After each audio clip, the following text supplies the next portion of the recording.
Good afternoon. This is She Traces, and I'm here recapping the season 4, episode 3, and season 4, episode 4 of Married at First Sight.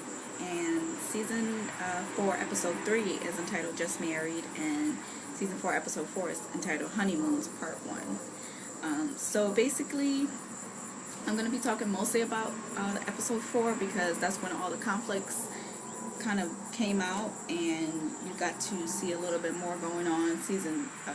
Episode 3 was very dry, overall dry episode. I mean, you got to see the wedding night, you got to see who carried who over the threshold, and everyone got carried through. Tom and Lily, Derek and Heather got carried over the threshold. Sonia and Derek did not. Sonia was very self-conscious about Nick not being able to pick her up physically, and that is just a way, once again, that I feel like her insecurities have come out. She does not trust and is not there at the point where she feels like her husband could carry her, although she pointed out in episode 4 that, she didn't realize he had that body on him. So I guess that takes some time to build that trust, so understandable. You find out where they're going on their honeymoons, and they also have a family brunch before they go to the airport. So Tom and Lily are going to Montego Bay, Jamaica. Derek and Heather are going to Puerto Rico, and Sonia and Derek are going to Las Terrenas, Dominican Republic.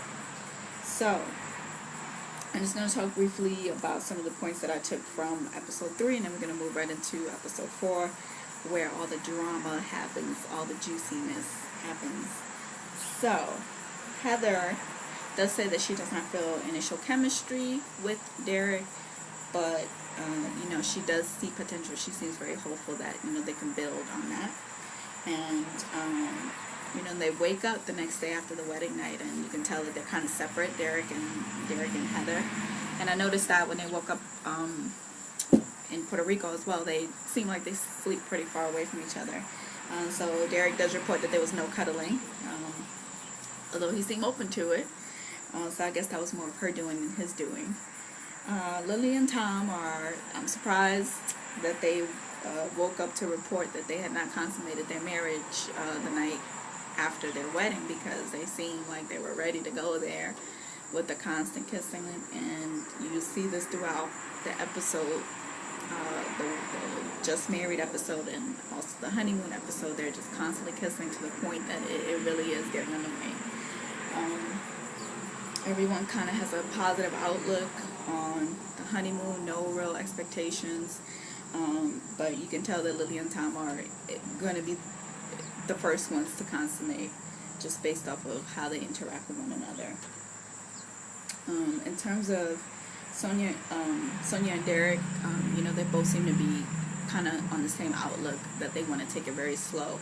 They want to move at a pace, kind of building a connection first. And she does say that she does want to establish an emotional connection before she goes there with someone, which makes absolute perfect sense. So they do seem like, out of all the couples that I've seen, they might have some really good potential together, if they can get through some of the hurdles that they have. And one of them, mostly the red flag, is with Sonia and her insecurities.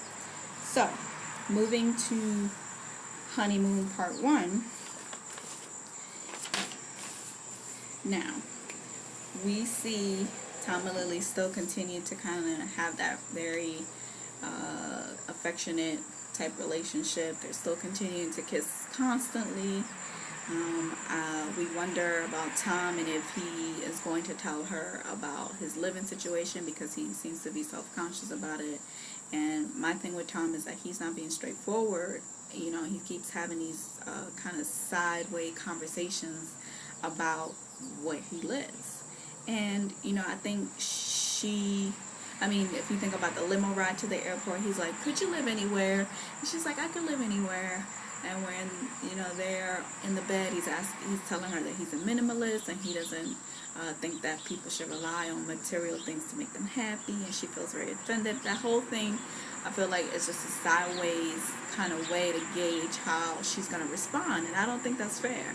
I think that, at that point, that conversation in bed, comes right after they've consummated They wake up, their first night in their honeymoon destination, and she is feeling like she's connected to him, which is, it's natural. She is vulnerable, and I feel like he should have already spoken to her about it at that point. I feel like if he springs it on her when they're pulling up, like, that is the worst way to tell somebody this is where you're going to be living. Like, I don't think she deserves that, and I think she's going to be very hurt if that's how he decides to share it with her, because he has so many opportunities to do it. And she seems very understanding. She seems like she'll probably be really shocked, but I feel like if he would have given her a couple of days to process before they just, like, go back to the States and this is, like, your reality, that's not cool.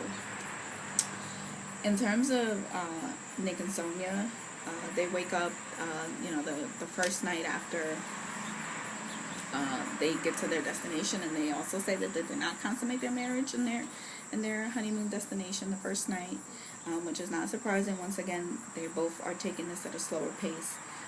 They did kind of have some little argument where after the wonderful day that they had, they went horseback riding, they did paddle boarding, whatever they call that. Like, they seem to be getting to know one another and building this very authentic connection, where he's made a comment about him enjoying the pace that they're going in a slow pace, and somehow she misconstrues that to mean that she's rushing him or pushing him. I don't know where she got that from, but once again, I think Sonia has this issue where even when something does not pertain to her or relate to her, she somehow makes it negative, so makes it into a negative thing that she's doing. And he had, like, not said anything. It was just a general comment about how they were, that they were sharing moments about their day that they thought was really special. And then he says, I like the pace that we're going in. He never said anything about her pushing him to do anything, and somehow she got upset about that. So, well, he was the bigger man. He gave her some space, came back and apologized, and I think that was very admirable of him, because he saw that her feelings were hurt, although I still personally don't think he did anything wrong. But hey, he was the bigger man about it, and I respect him for that.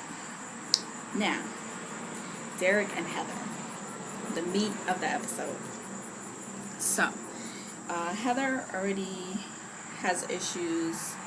She's mentioned over and over about Derek's gambling, the fact that he said that he just liked to gamble, and his smoking.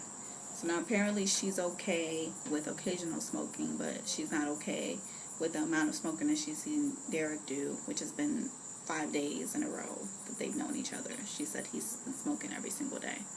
Now, I totally get that. Girl, you got a point. Occasional is not every day. And, smoking is really bothersome. The person smells like that, their mouth, it doesn't make you want to be close to them. It is a major turnoff. My thing with Heather is that she waited until day 5 to say something. So I get why maybe she didn't want to say something day 1 and day 2, because she really needed to give him some more time to see, But I understand Derek's point. Like, he's on vacation, and this is, not his typical schedule. So, he's letting loose, basically. But, like I said, I think Heather needs to take some ownership for the situation, because she could have said something earlier instead of just saying, oh, we just met and you're smoking 5 days in a row. Like, how does that look? How do you think that makes me feel? Like, he didn't know that you had a problem with it. So how do you expect that he was going to change your behavior that he didn't know was bothering you? That doesn't seem fair. And, when he was talking to her, she really seemed shut off from really understanding where he was coming from. It was almost like she wrote him off, and that came off really hurtful, and I see why he felt attacked. I understood that, she kind of was just seeing everything that he was doing wrong and pointing out what he was doing wrong. And like I said, I feel like she has a point. It seems to me more like she's not okay with occasional smoking. She probably thinks that smoking is a non-negotiable. So she has to take some ownership for, the fact that, yeah, he's on vacation, he's going to smoke more than usual. But if she would have told him, I'm sure, if, he's trying to impress this woman, he would have definitely cut down. I think he would have negotiated with her. I didn't think he needed to throw back the whole alcohol thing in her face like that. But I understand he was hurt, and he was just reacting to, you know, her triggering that hurt. So that is my time. Please tell me what you thought about that episode. Once again, we kind of get to see the first glimpse of their first real argument. I don't know if Heather and Derek kind of dealt with it in the best way. I can see that there's been some kind of damage done, and we already know what happened last season with the couple that had that major, you know, damage done during the honeymoon. Like, they never recouped from that. So I hope that that's not the case for them, because they seem like they might have, you know, a good connection. But this was the first major argument for them, and I think Heather needs to take the L on this one. Like, she definitely did not respond to him, you know, in a very understanding way. Even when he gave her some space, like, he came back and he was humble, you know, enough to say, you know, how do we resolve this? We're not being resolution focused. And she was just basically like kind of saying, she seemed like she was very closed off. And so we'll see how it goes. Tell me what you thought about the episodes in the comments. Peace, y'all.